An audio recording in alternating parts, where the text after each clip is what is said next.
भाताच्या एका दाण्या एवढा मेंदू असणारे कीटक सुद्धा आपल्या एवढे हुशार असतात का?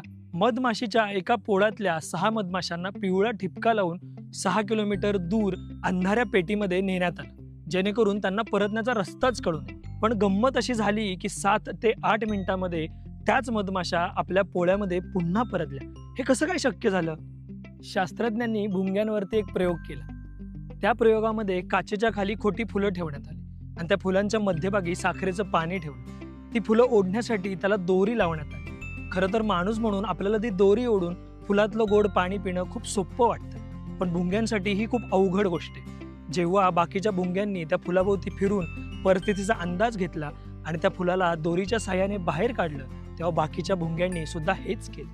हे दोन्ही जीव पृथ्वीवर 2.5 करोड वर्षापासून वास्तव्य करतात, म्हणजेच ह्यांच्या मेंदूचा पूर्णपणे विकास झालेला.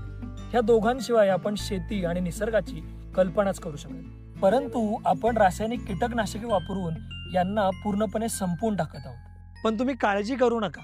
काही कंपन्या रोबोटिक मधमाशा आणि भुंगे बनवण्याचा दावा करतात, पण हे खरं शक्य आहे का? मग आपल्याकडील एवढी मधमाशांची पोळी गेली कुठे?